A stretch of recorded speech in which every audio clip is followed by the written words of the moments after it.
Nai-stress o pagod na pagod ka na ba? Gusto ko lang ipaalala sa'yo na kahit gaano ka ka-stress ngayon, wag na wag kang sumuko sa mga pangarap mo.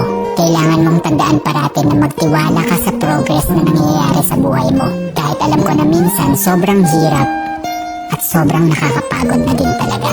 Magtiwala ka sa kakayahan mo. Ang dami mo nang nalagpasan na mga malalaking problema dati. Ngayon ka pa ba susuko? Patuloy ka lang na lumaban.